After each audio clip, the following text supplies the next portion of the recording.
First story, the silence that crawled through Ashwood Lane. I never thought the creak of a floorboard could sound like a death sentence. Yet on that night in our quiet home on Ashwood Lane, it did. My wife, Claire, and I had just moved into the house 3 months earlier, eager to escape the noise of Dallas for something calmer. The little town of Pinecrest seemed perfect, with its tree-lined streets, friendly neighbors, and the promise of peace. But peace, I've learned, is fragile. It can shatter with a single sound in the dark. That night began like any other. We ate dinner, shared a glass of wine, and watched a late-night show on TV until Claire's eyes grew heavy. I carried her plate into the kitchen, kissed her forehead, and turned off the lights. Around midnight, the house was swallowed by silence. Only the ticking of the old wall clock kept me company. I was drifting towards sleep when I heard it, a faint, deliberate tap, tap, tap against the glass sliding door at the back of the house. At first, I thought it was a tree branch or maybe an animal. But when I sat up in bed, listening harder, the sound came again, slow, intentional, too human to be anything else. My chest tightened. I shook Claire awake, whispering that someone might be outside. She blinked at me, groggy, but her eyes sharpened the moment she heard the tapping too. We both froze when the sliding door rattled slightly, as though someone was testing the lock. I reached for the baseball bat I kept in the closet, a ridiculous weapon, but it was all I had. Claire clutched my arm, whispering, "Don't go out there." But I had to check. Moving carefully through the dark, I crept toward the living room. The blinds were closed, but there was a thin sliver between them, just enough for me to peek outside. What I saw made my blood run cold. A man stood there. He wasn't dressed like anyone you'd expect in a suburban neighborhood at midnight.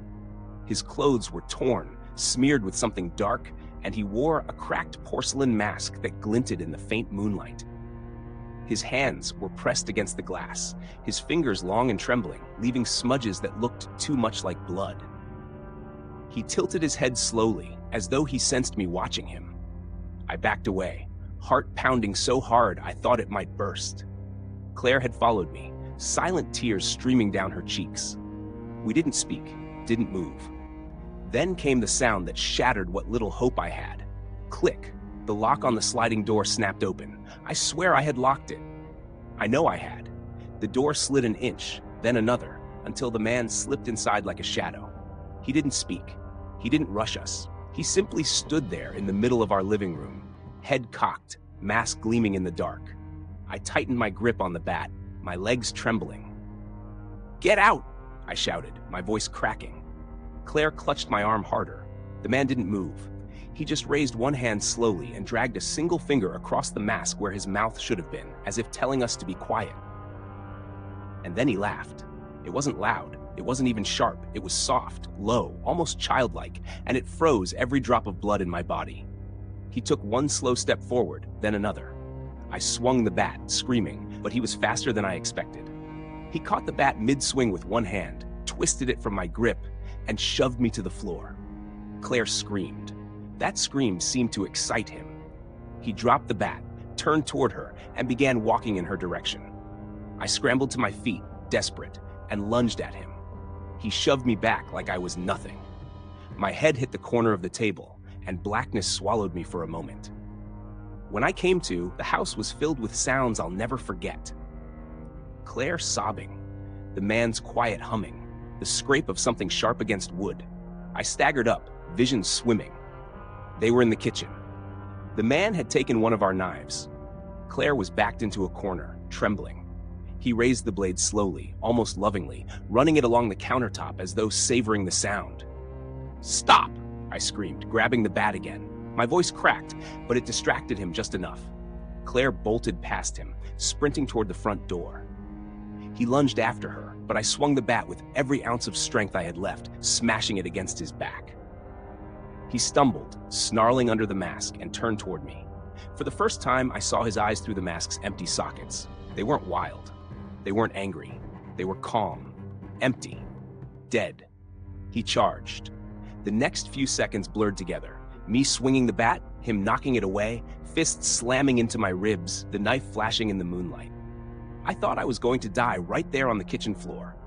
But then, by some miracle, Claire managed to fling the front door open. The porch light spilled into the darkness. The man froze, just for a second. That hesitation was all we needed. Claire screamed my name and I dove for the door. We ran barefoot into the night, sprinting down Ashwood Lane like hunted animals. Behind us, the man didn't chase. He just stood in the doorway, mask gleaming, head tilted, watching. We banged on our neighbor's door until they let us in, dialing 911 with shaking hands. By the time the police arrived, our house was empty. No man, no mask, no sign of forced entry, except for the bloody handprint smeared across the sliding door. The cops searched for weeks. They found nothing. They said maybe it was a break-in gone wrong. Maybe we had been targeted at random. They told us to lock our doors, buy an alarm system, and stay vigilant, as if vigilance could stop the thing I saw in those empty eyes. We moved out of Pinecrest 2 months later. We thought leaving would bring us peace. But sometimes late at night, when the house is quiet and Claire is asleep beside me, I hear it again, tap, tap, tap against the glass. And I know he's still out there, waiting, watching, smiling behind that mask. Second story, the hunger behind Willow Creek. I had never thought of myself as someone who frightened easily. I grew up in Texas, in a small town just outside of Willow Creek, where nights were quiet, and the only thing you worried about was a stray coyote nosing through the trash cans. But the night everything changed. The night I realized that true horror doesn't lurk in the shadows of forests or the creaking of abandoned barns. It comes wearing human skin. Started just like any other. I was sitting in my living room, the faint buzz of the television filling the silence while I dozed in and out.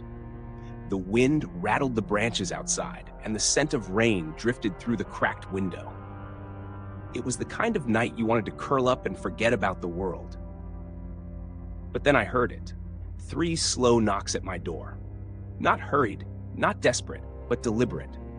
I froze. Something in me whispered not to answer, but curiosity dug its claws into me. When I pulled the curtain back, I saw them. 2 figures standing on the porch, their faces shadowed by the dim porch light. They looked ordinary enough at first, but their stillness was wrong. They didn't fidget, didn't move, just stood there staring at the door as if they knew I was watching. "Who is it?" I called, my voice thinner than I wanted. The taller of the 2 stepped closer. His smile was wide, unnatural, his teeth catching the light in a way that made my skin crawl.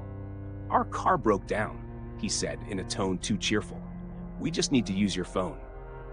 Every nerve in me screamed to say no, but my upbringing fought against it. In small towns, you help people. That's what we were taught. Against my better judgment, I opened the door a crack. The smell hit me first, a coppery metallic stench like blood mixed with rotting meat. It made me gag. The shorter one, a woman with stringy hair clinging to her damp face, tilted her head and whispered, "Thank you." But the way she said it, low and eager, made it sound less like gratitude and more like a predator seeing prey. I should have shut the door. I should have locked it and called the sheriff. But before I could move, the tall man shoved his way inside with a strength I couldn't match. I stumbled back, hitting the coffee table, and the woman followed, closing the door behind her with a soft click that felt final. "Don't scream," the man said, his voice dropping its friendly mask. "It'll make things worse." My chest tightened as panic surged through me. They looked around my house like hunters inspecting a cage. The woman walked into my kitchen, humming under her breath, opening drawers as if she owned the place. The man kept his eyes on me, his grin stretching wider the longer I stood frozen. "Please," I managed, my throat dry. "Take what you want, just don't hurt me." The woman laughed from the kitchen. "Oh, honey, we're not here for things. We're here for you." Those words hollowed me out. My legs went weak, and for a moment I thought I might pass out. But survival clawed at me, pushing me to act. I bolted toward the hallway, aiming for the back door. My heart pounded so hard it hurt. I almost made it before something yanked my shirt, dragging me back. The man threw me against the wall, his breath hot against my ear. "Where do you think you're going?" he whispered. His voice was trembling, not with fear, but with excitement. The woman reappeared, carrying one of my kitchen knives, running her tongue along the blade. My stomach lurched as bile burned my throat. She leaned close, her eyes wide with hunger. "Do you know what human meat tastes like?" she asked softly. "It's sweeter than you'd imagine." I kicked, screamed, fought, but they were stronger. They tied my wrists with duct tape they had brought with them, planned, deliberate. That realization hit me harder than their fists. They weren't lost strangers. They had chosen me. Hours passed in a blur of terror. They toyed with me, whispering in my ear, describing what they were going to do, how they would start with the softer parts of my body. They argued over who would get the first bite, like children fighting over candy. But fear has a way of sharpening the mind. When the woman leaned too close, savoring the look of horror on my face, I slammed my head into hers. She screamed, blood pouring down her nose, and in the chaos, the knife slipped from her hand. I grabbed it, sawing desperately at the tape on my wrists. The man lunged, but I slashed wildly, catching his arm. He roared, staggering back. I didn't wait. I ran, tearing through the hallway, the woman shrieking behind me. The back door gave way, and I stumbled into the rain-soaked night, mud splashing under my feet. I didn't stop. I didn't look back. The woods behind my house swallowed me, branches clawing at my skin, the sound of their footsteps and laughter echoing after me. "Run, little piggy," the man's voice called. "We'll find you." I ran until my lungs burned, until my body threatened to collapse.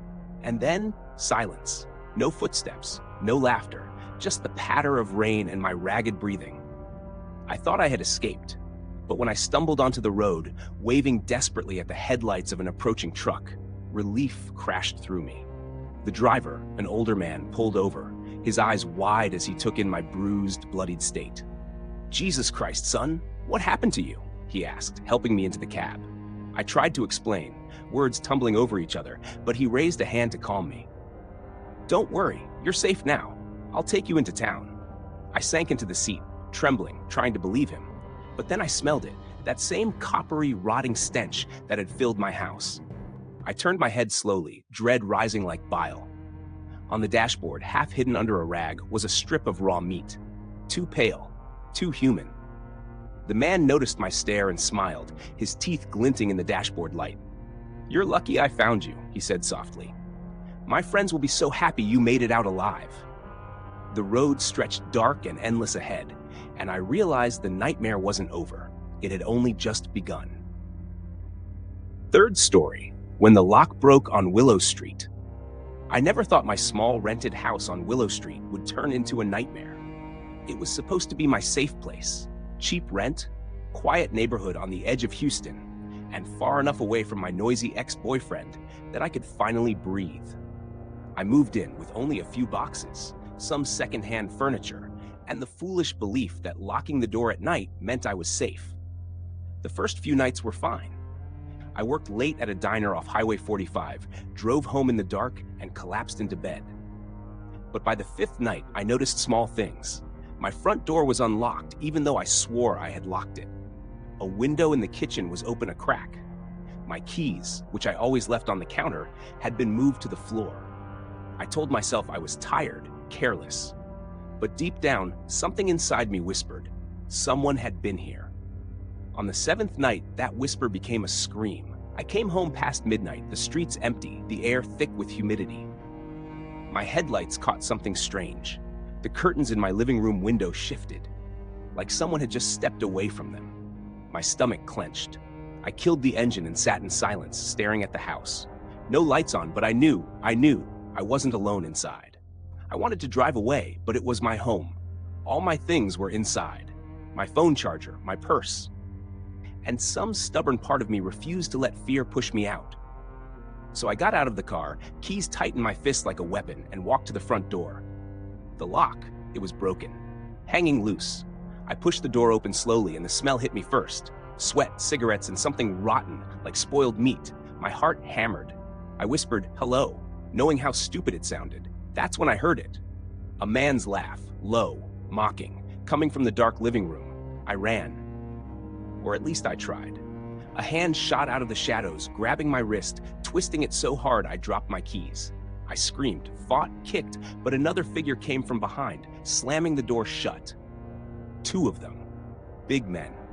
faces hidden by cheap Halloween masks, one a grinning devil, the other a cracked porcelain doll. "Got ourselves a pretty one," the devil mask said. His breath reeked of beer. They dragged me into my own house, into the kitchen, slamming me against the table. My head spun. I tried to grab the knife block, but the doll mask yanked it away, laughing as if this were a game. "Why me?" I gasped. The devil leaned close. "Wrong house, wrong night? Doesn't matter. You're ours now." I screamed again, but the sound was swallowed by the empty neighborhood. No one would hear. No one would come.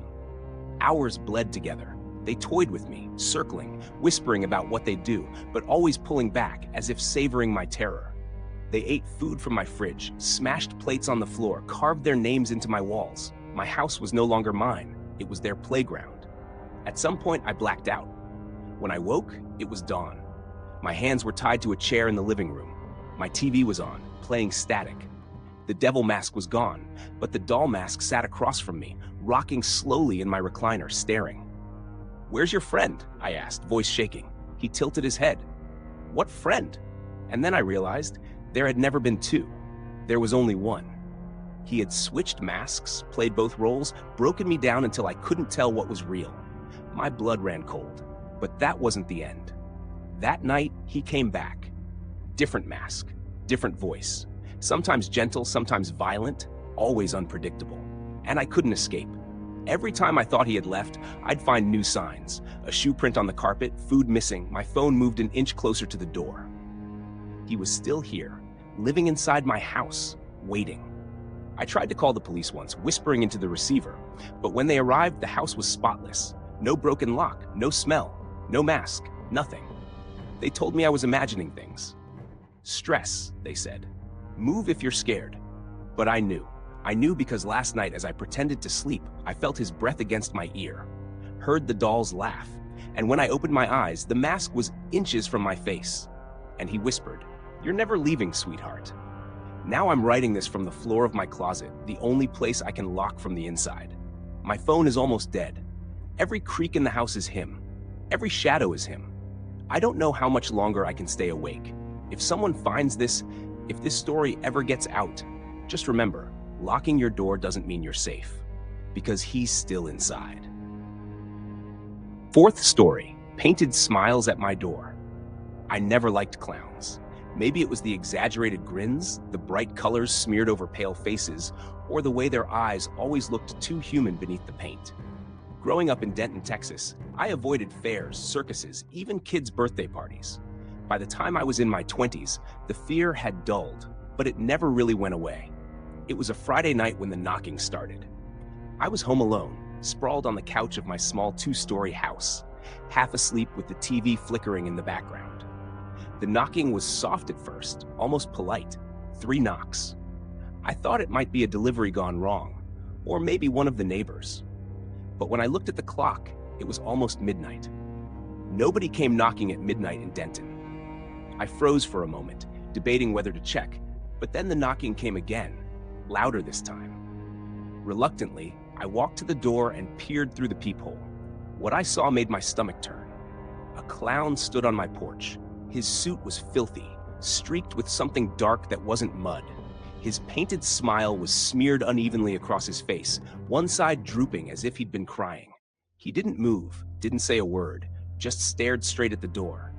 I staggered back from the peephole, heart hammering. This had to be some kind of prank. Maybe college kids messing around. I reached for my phone, but before I could dial anyone, the knocking turned into pounding. The whole door shook under the weight of his fists. "Go away," I shouted, my voice breaking. Silence followed. Then, footsteps. I thought he'd left, but when I peeked again, the porch was empty. That's when I heard glass shatter upstairs. My blood went cold. I bolted up the staircase, but halfway up, I froze. Standing at the top of the stairs was another clown. This one had wild green hair and a crooked grin painted across his face. He tilted his head, slowly, like a predator watching its prey. "Who are you?" I screamed. He didn't answer. He just tapped a long butcher knife against the wall, the metallic scrape echoing down the stairwell. I turned and ran. My legs barely worked, but adrenaline pushed me forward. I stumbled into the kitchen and grabbed the heaviest thing I could find, a cast iron skillet. My hands shook so badly, I almost dropped it. Then came the sound of laughter. Not one laugh, but many.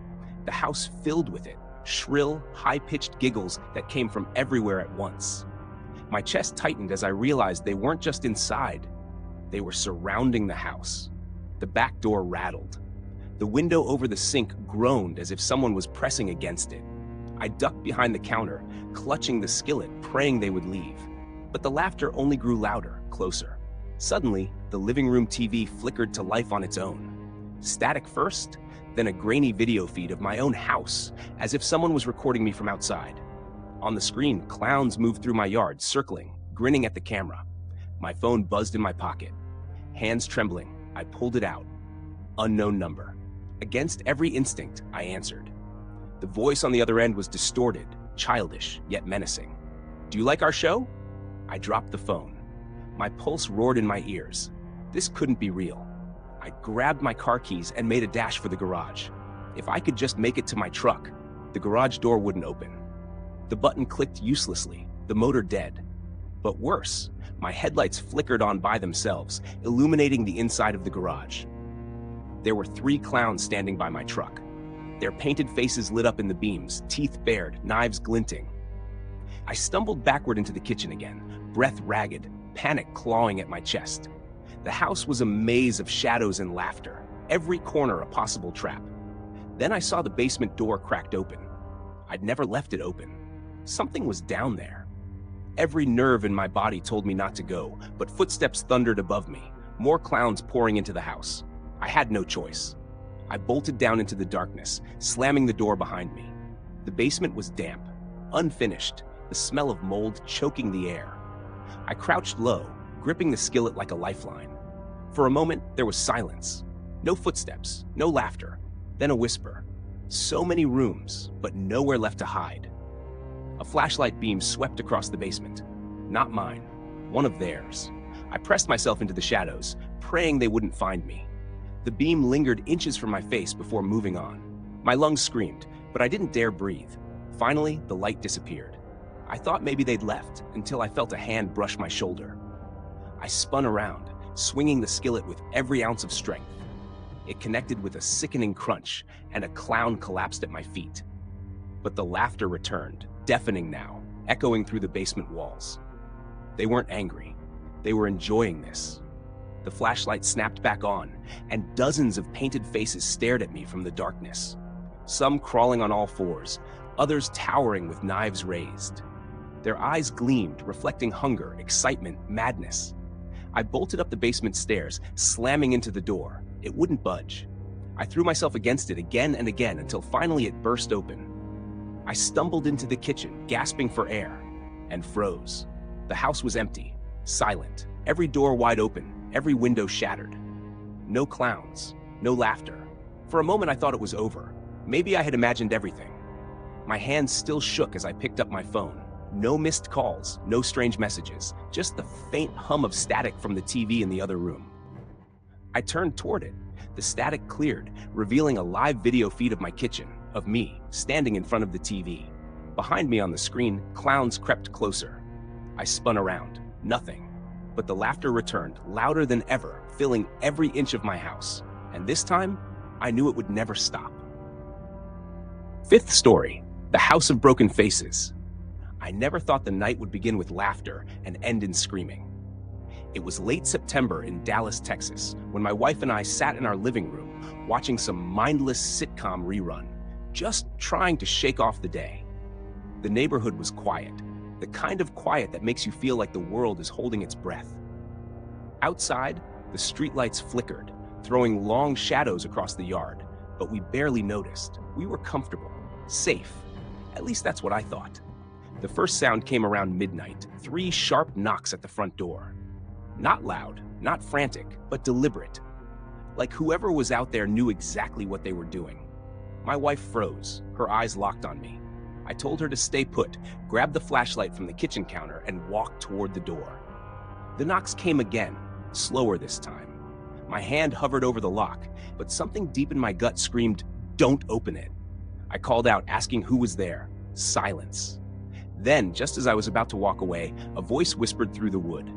Low, raspy. "We know you're inside." My blood turned to ice. I yanked the curtains back, but the porch was empty. No one stood there. I slammed the deadbolt shut and told my wife to head upstairs.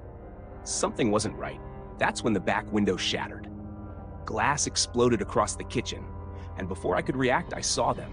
Figures slipping inside like shadows with flesh. They wore masks, grotesque masks twisted into caricatures of human faces.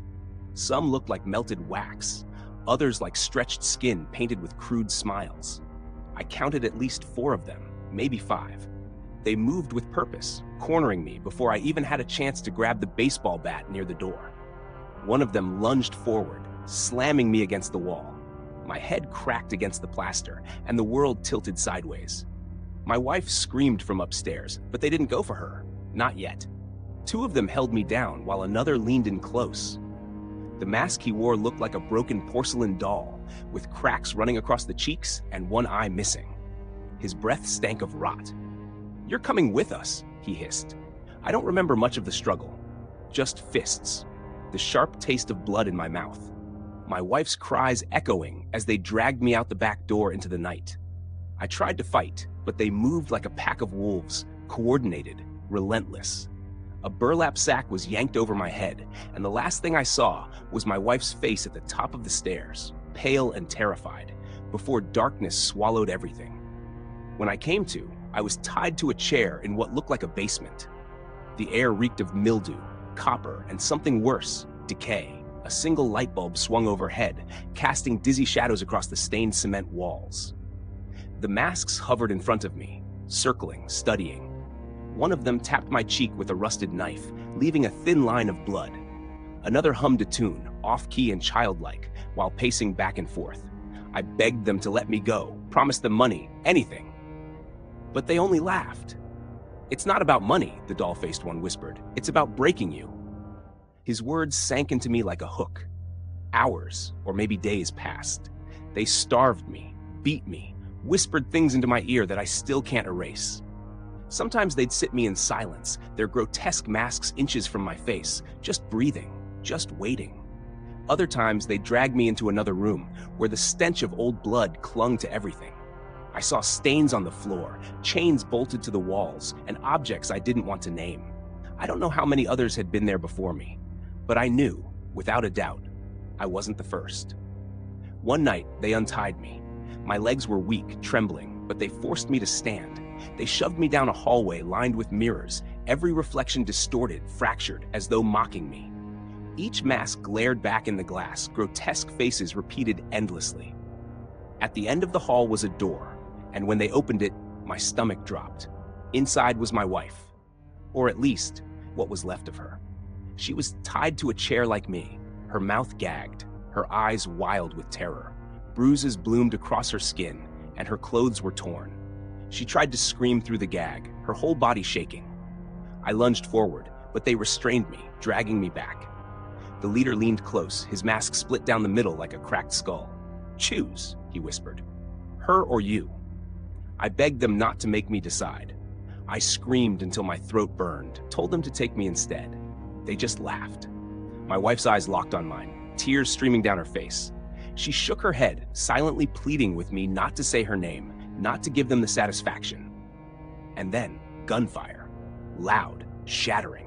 The room erupted into chaos. Flashlights cut through the dark, voices shouting commands. The masks scattered like roaches as police stormed the house.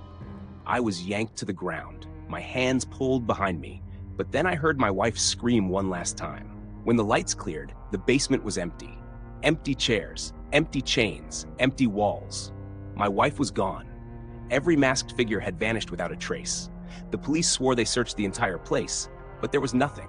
No blood, no bodies, not even a mask left behind. Just me, broken and trembling, with no proof of what happened. They treated me like I was crazy, like I made it all up. But I know what I saw. I know they were real. I hear them at night scratching at the windows, whispering my name through the walls. And sometimes when I close my eyes, I still see her. Bound, terrified, disappearing into the dark with those faces that weren't faces. And I know, deep down, they're not finished with me yet.